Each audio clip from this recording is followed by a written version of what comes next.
నమస్తే, welcome to 4 sides TV. Bulletin కి స్వాగతం. ముందుగా హెడ్లైన్స్. దేశం కోసం పనిచేసే పార్టీ బీజేపీ. కాంగ్రెస్ కు కుటుంబమే ముఖ్యమన్న మోడీ.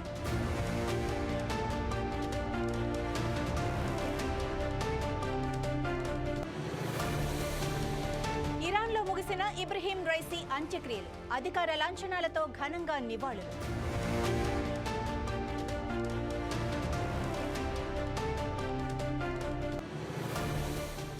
ఇవాళ పులివర్తి పిటిషన్పై విచారణ. భద్రత కల్పించాలంటూ హైకోర్టును ఆశ్రయించిన నాని.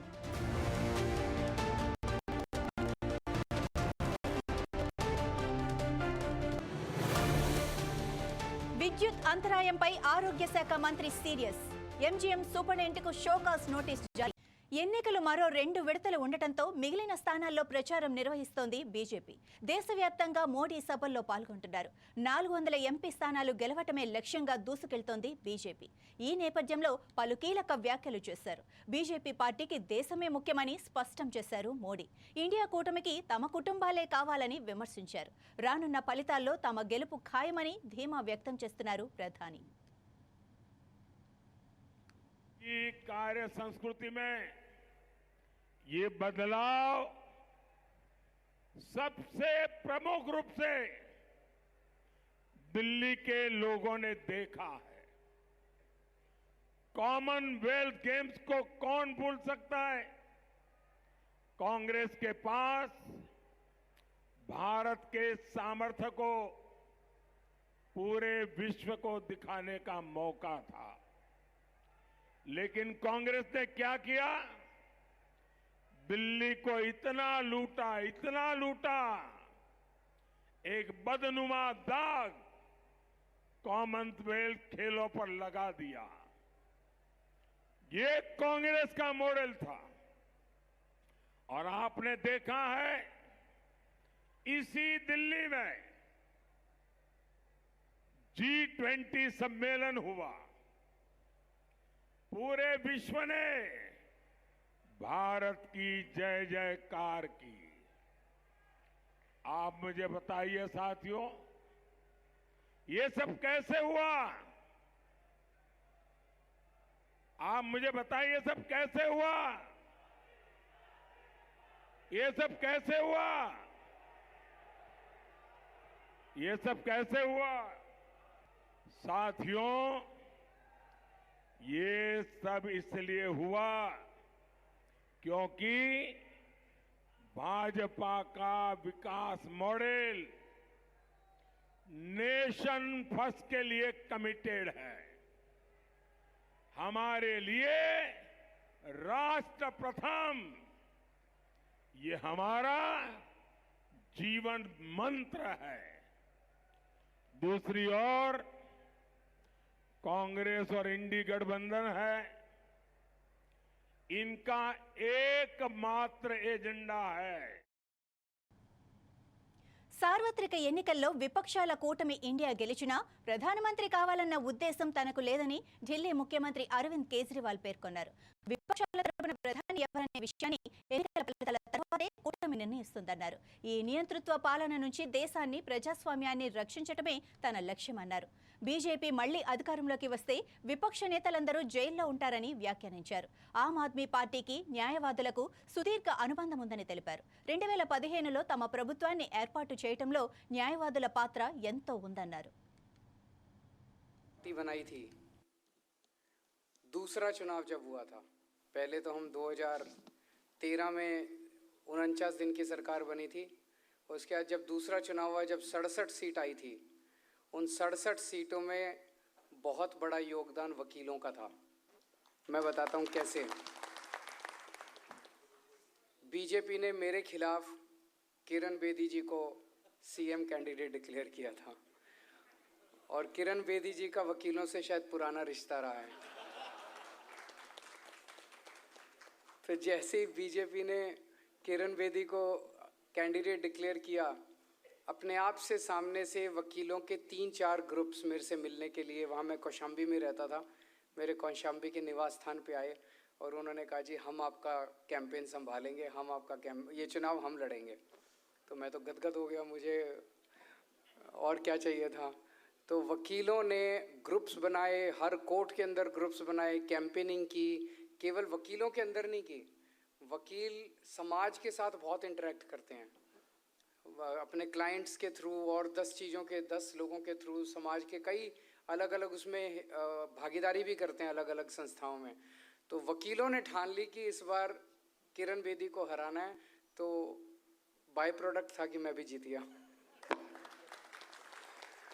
तब से आप लोगों से रिश्ता है। उसी वक्त वकीलों ने मेरे से एक मांग करी थी जब पहला चुनाव था कि आप सीएम बनो तो हमारे चेम्बर्स की बिजली जो है वो कमर्शियल नहीं होनी चाहिए, वो डोमेस्टिक के रेट आप लागू करना।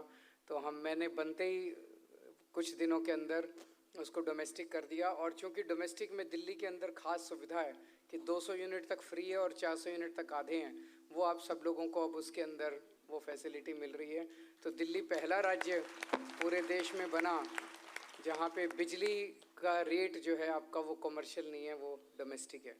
फिर वो रिश्ता और गाढ़ा होता चला गया हम लोगों का, हमारी मुलाकातें होती गई।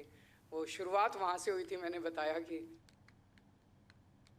హెలికాప్టర్ దుర్ఘటనలో ప్రాణాలు కోల్పోయిన ఇరాన్ అధ్యక్షుడు ఇబ్రహీం రైసీ, విదేశాంగ మంత్రి హుస్సేన్ అమీర్ అబ్దుల్లాహియాన్ సహా ఇతరులకు ఇరాన్ ప్రభుత్వం బుధవారం అధికార లాంఛనాలతో ఘనంగా నివాళులర్పించింది.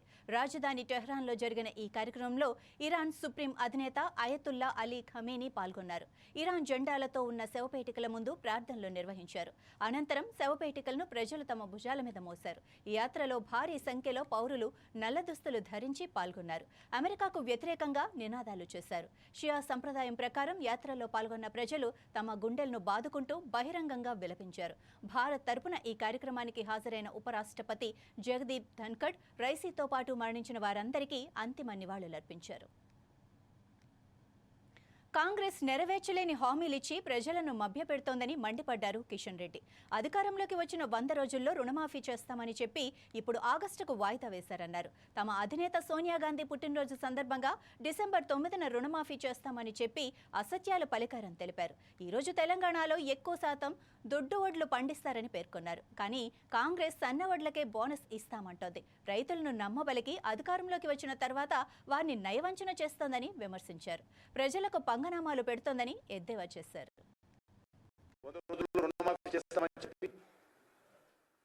ఆగస్టు మరి ఇస్తామని చెప్పి రోజైతే వాయిదా వేస్తా ఉందో, ఇది ఇంతకంటే రైతు రుణమాఫీ పైన అన్యాయం ఇంకొకటి ఉండదు. డిసెంబర్ 9న మా సోనియమ్మ జన్మదినము. ఆ రోజు రైతులు రుణమాఫీ చేస్తాము. ఒకవేళ పొరపాటున రైతులు ఎవరైనా బ్యాంకులకు మీ అప్పులు చెల్లిస్తే 80% పైగా పంట దొడ్డు వడ్లే, దొరిధాన్యమే పండిస్తారు. సన్నధాన్యం అనేటువంటిది చాలా తెలంగాణలో ఉత్పత్తి అవుతుంది. రైతులను నమ్మబలికి అధికారంలోకి వచ్చిన తర్వాత ఈరోజు నయవంచన చేస్తూ ఉంది రేవంత్ రెడ్డి గారి ప్రభుత్వం. మరి పార్లమెంట్ ఎన్నికలకు ముందు కూడా ఈ యొక్క ఇచ్చినటువంటి గ్యారంటీలను మర్చిపోయి తగుదునమ్మా అని అనేక రకాల కొత్త హామీలు ఇవ్వడం జరిగింది. దేవుడి పేరుతో, దేవతల పేరుతో ఒట్లు పెడుతూ ప్రజలకు మాత్రము పంగనామాలు పెడతా ఉంది. వరంగల్ ఎంజీఎం ఆసుపత్రిలో విద్యుత్ సరఫరాకు సుమారు 5 గంటల పాటు అంతరాయం కలిగిన నేపథ్యంలో రాష్ట్ర వైద్య ఆరోగ్య శాఖ మంత్రి దామోదర్ రాజు నరసింహ అధికారులతో సమీక్షించారు. ఈ ఘటనలో రోగులు తీవ్ర ఇబ్బందులకు గురికావడానికి బాధ్యులను గుర్తించి 24 గంటల్లో నివేదిక ఇవ్వాలని మేనేజింగ్ డైరెక్టర్ను ఆదేశించారు. విద్యుత్ సరఫరాకు అంతరాయం ఏర్పడినప్పుడు వైద్య ఆరోగ్య సేవలకు ఎలాంటి ఆటంకం కలగకుండా జనరేటర్ల ద్వారా సేవలు అందించేందుకు చర్యలు తీసుకోవాలన్నారు.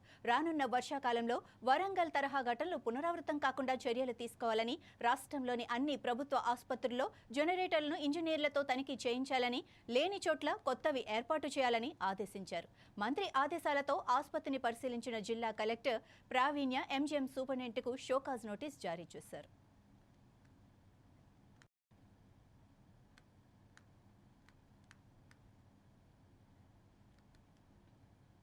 భారత్ మాల్దీవుల మధ్య జరుగుతున్న ఘర్షణ వాతావరణంలో మూడో దేశం లాభపడుతోంది. భారత పర్యాటకులు మాల్దీవులను బహిష్కరించడంతో పొరుగున ఉన్న శ్రీలంక లబ్ధి పొందుతోంది. భారతీయ పర్యాటకులు ఇప్పుడు శ్రీలంకకు పెద్ద సంఖ్యలో వెళ్తున్నారు. అక్కడ చాలా డబ్బు ఖర్చు చేస్తున్నారు. శ్రీలంకకు వెళ్లే భారతీయ పర్యాటకుల సంఖ్య 2022తో పోలిస్తే 2023లో దాదాపు రెట్టింపైంది.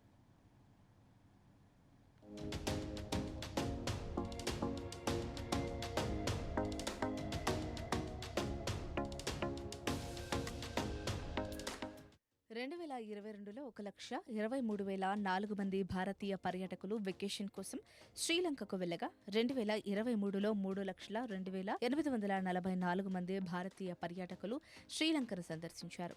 2024లో దాదాపు 6 లక్షల మంది భారతీయ పర్యాటకులు వస్తారని శ్రీలంక ప్రభుత్వం అంచనా వేసింది. భారతీయ పర్యాటకులను ఆకర్షించేందుకు ఆ దేశ పర్యాటక శాఖ ప్రత్యేక ప్రచారాన్ని కూడా ప్రారంభించింది. ముంబై, ఢిల్లీ వంటి నగరాల్లో రోడ్ షోలు నిర్వహించగా మరికొన్ని నగరాల్లో రోడ్ షోలకు ప్లాన్ చేస్తోంది.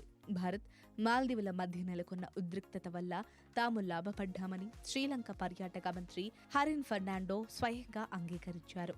భారతీయ పర్యాటకులు మాల్దీవులను బహిష్కరించారని, దీనివల్ల తాము ప్రయోజనం పొందామన్నారు. 2030 నాటికి పర్యాటక రంగంలో అత్యధికంగా ఖర్చు చేసే దేశాల్లో భారత్ 4వ స్థానంలో నిలుస్తుందని ఆయన చెప్పారు. శ్రీలంక పర్యాటక శాఖ ప్రకారం 2023లో మొత్తం 14,87,303 మంది పర్యాటకులు శ్రీలంకకు వెకేషన్ కోసం వెళ్లగా అందులో 3,02,844 మంది భారతీయ పర్యాటకులున్నారు. జులై 2023 నుండి భారతీయ పర్యాటకుల సంఖ్య పెరుగుతూనే ఉంది. ఇక మాల్దీవుల ఓవర్ యాక్షన్ కారణంగా అక్కడికి విహారయాత్రకు వెళ్లే భారతీయ పర్యాటకుల సంఖ్య ఇప్పుడు సగానికి పైగా తగ్గింది. ఈ ఏడాది జనవరి నుంచి ఏప్రిల్ వరకు 42,638 మంది భారతీయ పర్యాటకులు మాల్దీవులకు వెకేషన్ కోసం వెళ్లగా గతేడాది ఇదే 4 నెలల్లో 73,785 మంది భారతీయ పర్యాటకులు అక్కడికి చేరుకున్నారు.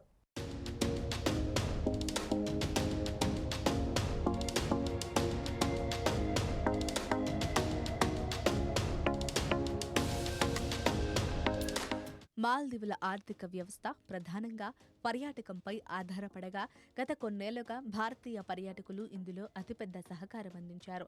2021-22 సంవత్సరాల్లో భారతదేశం నుంచి మాల్దీవులకు అత్యధికంగా పర్యాటకులు వెళ్లారు. అక్కడికి వెళ్లే మొత్తం పర్యాటకులలో భారతదేశం సహకారం 23% ఉంది. 2021 సంవత్సరంలో 2.9 లక్షల మంది పర్యాటకులు అక్కడికి వెళ్లగా 2022లో 2.4 లక్షల మంది పర్యాటకులు అక్కడికి వెళ్లారు. 2023 గణాంకాలను పరిశీలిస్తే గతేడాది కూడా 2.9 లక్షల మంది భారతీయ పర్యాటకులు సెలవుల కోసం మాల్దీవులకెళ్లారు. కానీ భారతదేశంతో మాల్దీవుల సంబంధాలు క్షీణించినప్పటి నుండి అక్కడికి వెళ్లడం పూర్తిగా మనోళ్లు తగ్గించారు. కొన్ని నెలల క్రితం చైనా మద్దతుతో మహమ్మద్ మయిజు మాల్దీవుల అధ్యక్షుడైనప్పుడు అతను భారతదేశంపై నెగటివ్ ప్రకటనలు చేయడం ప్రారంభించాడు. మాల్దీవులలో ఉన్న భారత సైనికులను దేశం నుంచి పంపించడంపై మొండిగా వ్యవహరిస్తూ పదే గడువులు ఇవ్వడం మొదలుపెట్టారు. ఈ క్రమంలో ఈ ఏడాది ప్రారంభంలో మన ప్రధాని నరేంద్ర మోడీ కేంద్రపాలిత ప్రాంతమైన లక్షద్వీప్కు వెళ్లి అక్కడి బీచ్లు, ప్రకృతి దృశ్యాలను తిలకించారు. దీనికి సంబంధించిన ఫోటోలను కూడా సోషల్ మీడియాలో షేర్ చేశారు మోడీ. దీని తర్వాత సోషల్ మీడియాలో మాల్దీవులను బహిష్కరించే ట్రెండ్ మొదలైంది. చాలా టూరిజం వెబ్సైట్లు మాల్దీవుల బుకింగ్లను రద్దు చేసి లక్షద్వీప్ను ప్రచారం చేయడం ప్రారంభించాయి. భారతీయ పర్యాటకులందరూ మాల్దీవుల పర్యటనను రద్దు చేసుకున్నారు. అప్పటి నుంచి మాల్దీవులు కోలుకోలేకపోయింది.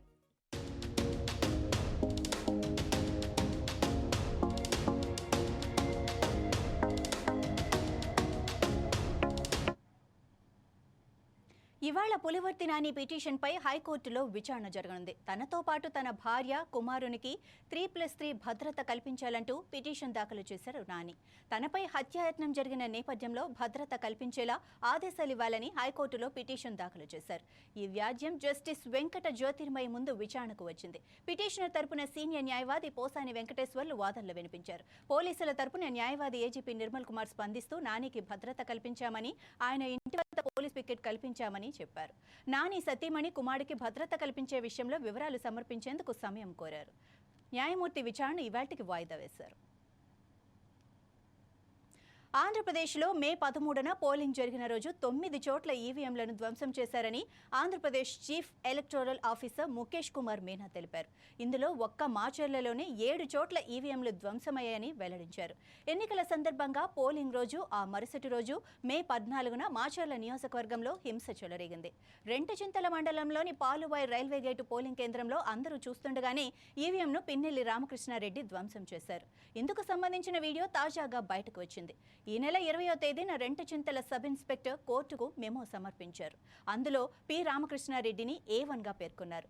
తొలుత గుర్తు తెలియని వ్యక్తులుగా కేసును నమోదు చేశారు. ఆ తర్వాత విచారణలో వీడియోలను పరిశీలించాక ఆయన పేరు చేర్చారు. మొత్తం 10 సెకండ్ల కింద కేసు పెట్టారు.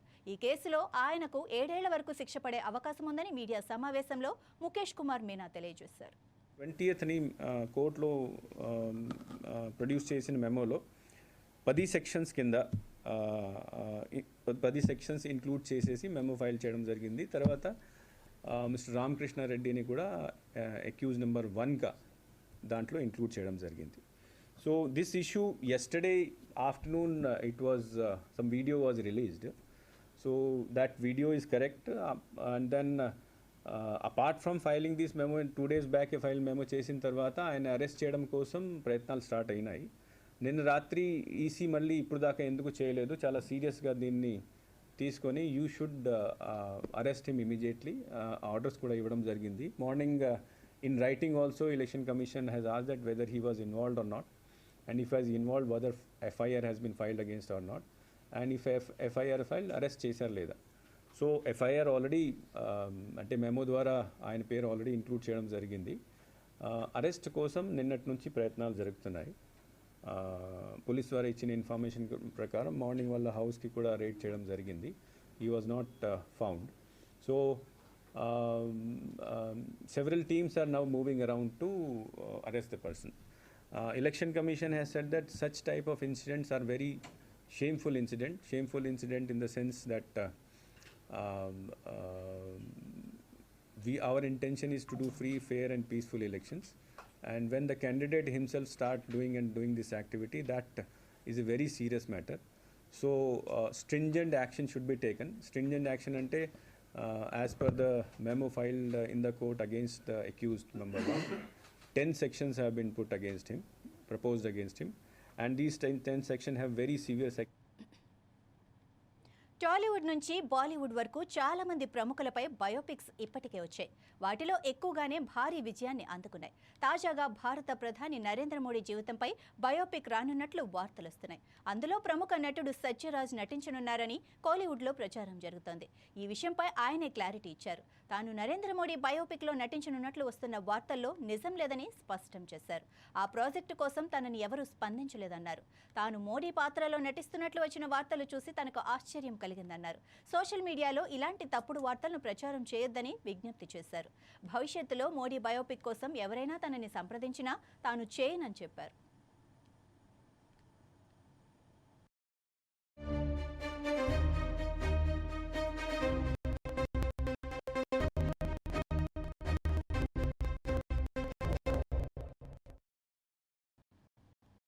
తమకు పర్సంటేజీ ఇస్తేనే సినిమాలు ప్రదర్శిస్తామని తేల్చి చెప్పారు తెలంగాణ ఫిల్మ్ ఎగ్జిబిటర్లు. ఇతర రాష్ట్రాలు, దేశాల తరహాలో ఎగ్జిబిటర్లకు నిర్మాతలు పర్సంటేజీలు ఇవ్వాలని డిమాండ్ చేస్తున్నారు. మల్టీప్లెక్స్ తరహాలో పర్సంటేజీలు చెల్లించాలని అంటున్నారు. కల్కి, పుష్ప 2, గేమ్ చేంజర్, భారతీయుడు చిత్రాలకు మినహాయింపు ఉంటుందని పేర్కొన్నారు. నిర్మాతలు పర్సంటేజీలు చెల్లించకపోతే సింగిల్ స్క్రీన్ థియేటర్లు మూసివేస్తామని హెచ్చరిస్తున్నారు. ఇకపై బెనిఫిట్ షోలు, అదనపు ఆటలు ప్రదర్శించబోమని స్పష్టం చేశారు. ఇటీవల Telangana single screen cinema theatres కొన్ని రోజులు మూసివేస్తున్నామని ప్రకటించిన సంగతి తెలిసిందే. థియేటర్స్ కి ప్రేక్షకులు రావట్లేదని, ఎక్కువగా నష్టాలు చూస్తున్నామని, మంచి సినిమాలు కూడా రావట్లేదని, ఇలా పలు కారణాలతో 10 రోజులు థియేటర్స్ మూసేస్తామని ప్రకటించారు. ప్రస్తుతం తెలంగాణలోని చాలా సింగిల్ స్క్రీన్ థియేటర్లు క్లోజ్ అయ్యేలా ఉన్నాయి. మే 25 ఈ థియేటర్స్ ఓపెన్ అవుతాయని సమాచారం.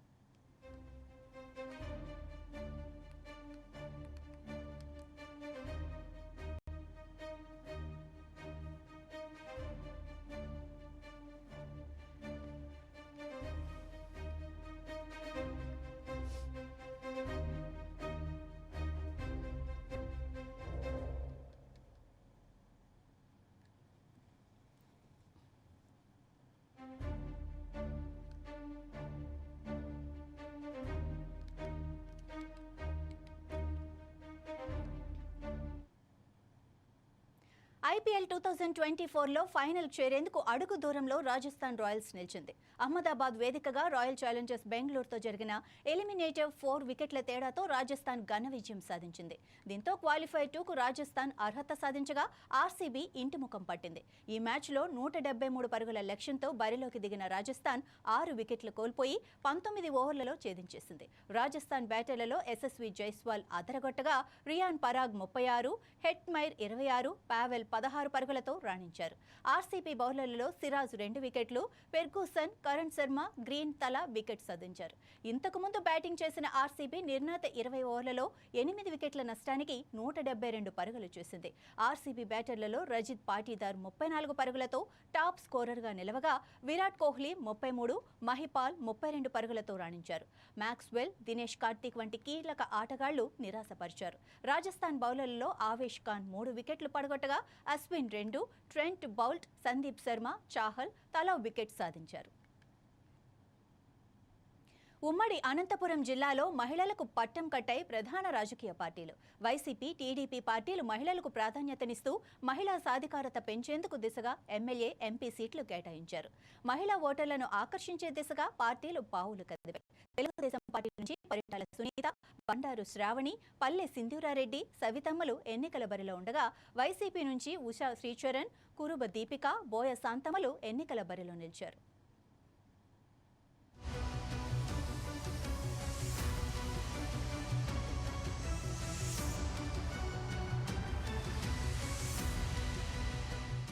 ఉమ్మడి అనంతపురం జిల్లాలో 2 పార్లమెంటు స్థానాలున్నాయి. వీటిలో హిందూపురం స్థానానికి వైసీపీ అభ్యర్థిగా బోయ శాంతమ్మను బరిలో దించింది వైసీపీ. పార్టీ ఎమ్మెల్యే అభ్యర్థులంతా ఈమె ప్రచారంలో పాల్గొన్నారు. ఈమెకు ప్రత్యర్థిగా టీడీపీ నుంచి గతంలో దశాబ్ద కాలంగా ఎమ్మెల్యేగా ఉన్న బీకే పార్థసారథిని పోటీలో నిలిపారు. రాజకీయంగా ఎంతో అనుభవం ఉన్న పార్థసారథిపై శాంతమ్మ ఎంత మేరకు రాణించగలదో రానున్న ఎన్నికల ఫలితాల్లో తేలనుంది. రాయలసీమలో రాప్తాడు నియోజకవర్గం కీలకమైనది. ఇది పరిటాల కుటుంబానికి కంచుకోటగా సాగుతూ వస్తోంది. పరిటాల ఫ్యామిలీ 25 సంవత్సరాలు ఇక్కడ అధికారంలో ఉంది. అయితే 2019 ఎన్నికల్లో వైసీపీ నుంచి తోపుదుర్తి ప్రకాష్ రెడ్డి దాదాపుగా 25,000 మెజారిటీతో గెలిచారు. అప్పుడు తెలుగుదేశం పార్టీ అభ్యర్థిగా పరిటాల శ్రీరామ్ ఉన్నారు. ప్రస్తుతం జరిగిన ఈ ఎన్నికల బరిలో పరిటాల సునీత తెలుగుదేశం పార్టీ అభ్యర్థిగా 3వ పోటీలో నిలిచారు. తెలుగు రాష్ట్ర రాజకీయాల్లో తనదైన ముద్ర వేసుకున్న పరిటాల రవి మరణానంతరం ఆయన సతీమణి పరిటాల సునీతకు రాప్తాడు టికెట్ కేటాయించింది టీడీపీ. 2009, 2014 ఎన్నికల్లో పరిటాల సునీత ఎమ్మెల్యేగా గెలుపొందారు. ఆమె మాతా శిశు సంక్షేమ శాఖ మంత్రిగా కూడా పనిచేశారు. పెనుగొండ నియోజకవర్గానికి సంబంధించి టీడీపీ, వైసీపీల అభ్యర్థులు ఒకే సామాజిక వర్గానికి చెందినవారు. గతంలో పోటీ చేసిన మాజీ ఎమ్మెల్యే డీకే పార్థసారథిని ఈసారి ఎంపీ అభ్యర్థిగా పోటీలో ఉంచారు. ఇక్కడి నుంచి ఎమ్మెల్యే అభ్యర్థిగా సవితమ్మను బరిలో దించింది టీడీపీ. 2019 ఎన్నికల్లో కళ్యాణదుర్గం నియోజకవర్గం నుంచి ఎమ్మెల్యేగా గెలుపొందిన మూసా ఉషశ్రీచరణ్ కు మంత్రి పదవిని కట్టబెట్టింది వైసీపీ. ఈసారి పెనుగొండ నియోజకవర్గ వైసీపీ అభ్యర్థిగా టికెట్ దక్కించుకున్నారు. సవితమ్మ స్థానికురాలిగా అందరికీ సుపరిచితులు కావడం కలిసొచ్చే అంశం. వైసీపీ అభ్యర్థి స్థానికురాలు కాకపోవడంతో కొంత ఇబ్బంది ఎదుర్కొనే పరిస్థితి ఉంది. మంత్రిగా పనిచేసిన అనుభవం ఉండటంతో బరిలో నిలిచారామె. ఇరువురి మధ్య హోరాహోరీగా పోటీ ఉన్నప్పటికీ ఎవరు విజయం సాధిస్తారో వేచి చూడాల్సి ఉంది. సింగమల నియోజకవర్గం నుంచి టీడీపీ అభ్యర్థిగా బండారు శ్రావణికి టికెట్ కేటాయించారు. 2019 ఎన్నికల్లోనూ ఆమె పోటీ చేసి వైసీపీ అభ్యర్థి జొన్నలగడ్డ పద్మావతిపై ఓడారు. ఈసారి వైసీపీ అభ్యర్థిని మార్చింది. టిప్పర్ డ్రైవర్ వీరాంజనేయులును బరిలో దించింది. ఈయన జొన్నలగడ్డ పద్మావతి భర్త ఆలూరు సాంబశివరెడ్డికి అత్యంత సన్నిహితుడు కావడంతో టికెట్ దక్కినట్లు తెలుస్తోంది. వైసీపీ ప్రభుత్వ వ్యతిరేకత కొద్దిమేర శ్రావణికి కలిసొచ్చే అవకాశముందంటున్నారు స్థానికులు. తనకు ఓటర్లు ఏమాత్రం మద్దతిచ్చారో రానున్న ఫలితాలు నిర్ణయించనున్నాయి. పుట్టపర్తి నియోజకవర్గం నుంచి మాజీ మంత్రి పల్లె రఘునాథ్ రెడ్డి కోడలు పల్లె సింధూరారెడ్డికి టికెట్ కేటాయించింది టీడీపీ. ఈ నియోజకవర్గంలో పల్లె కుటుంబానికి ప్రజలు దాదాపు 3 సార్లు అవకాశమిచ్చారు. ఈసారి రఘునాథ్ రెడ్డికి అవకాశం ఉన్నప్పటికీ మహిళలకు ప్రాధాన్యత అందించాలనే లక్ష్యంతో పుట్టపర్తి టికెట్ను సింధూరకిచ్చారు. ఈమె కేరళ మాజీ డీజీపీ శంకర్ రెడ్డి కుమార్తె. 2019 ఎన్నికల్లో తన మామ పల్లె రఘునాథ్ రెడ్డి ప్రచారంలో చురుగ్గా పాల్గొంది. ప్రత్యర్థిగా YCP sitting MLA Duddukunta Sridhar Reddy బలమైన నాయకుడిగా ఉన్నాడు. చేశాడు. అయితే ఆయనపై పలు ఆరోపణలు ఉండడం పల్లె సింధూరారెడ్డికి కలిసి వచ్చే అవకాశం ఉందంటూ నియోజకవర్గ ప్రజలు చెబుతున్నారు. ఏదేమైనప్పటికీ గట్టి పోటీ ఇద్దరి మధ్య నెలకొంది. హిందూపురం అసెంబ్లీ నియోజకవర్గ వైసీపీ అభ్యర్థిగా కురుబ దీపికను ఎమ్మెల్యే అభ్యర్థిగా బరిలో దించారు. పార్టీ ఆవిర్భావం నుంచి టీడీపీ కంచుకోటగా సాగుతోంది. 1983లో తెలుగుదేశం పార్టీ స్థాపించినప్పటి నుంచి ఇప్పటి వరకు హిందూపురం అసెంబ్లీ నియోజకవర్గంలో వేరే పార్టీ గెలవలేదు. ప్రతి ఎన్నికల్లోనూ టీడీపీ అభ్యర్థులు వరుస విజయాలు సాధిస్తున్నారు. మూడోసారి గెలిపే లక్ష్యంగా టీడీపీ నుంచి బరిలో దిగారు నందమూరి బాలకృష్ణ. నియోజకవర్గ ప్రజలు తెలుగుదేశం పార్టీ వైపు ఏకపక్షంగా ఉన్న ఈ నియోజకవర్గంలో వైకాపా అభ్యర్థి కురుబ దీపిక ఎంత మేరకు రాణించగలదో వేచి చూడాల్సి ఉంది. ఏదేమైనప్పటికీ ఉమ్మడి అనంతపురం జిల్లాలో ఉన్న 14 నియోజకవర్గాల్లో గతంలో ఎన్నడూ లేని విధంగా ఇరు పార్టీలు కూడా మహిళలకు పెద్దపీట వేస్తూ రాజకీయాల్లో మహిళలకు అగ్రస్థానం కల్పిస్తూ మహిళా మనులకు ఎమ్మెల్యే అభ్యర్థులుగా అవకాశాలు కల్పించారు. ఉమ్మడి అనంతపురం జిల్లాలో 32 మందిలో 7 మహిళలకు అవకాశం దక్కడం ఇదే మొదటిసారి. ఉమ్మడి జిల్లాల్లో మహిళలు ఎంత మేరకు రాణిస్తారో జూన్ 4 వరకు వేచి చూడాల్సిందే.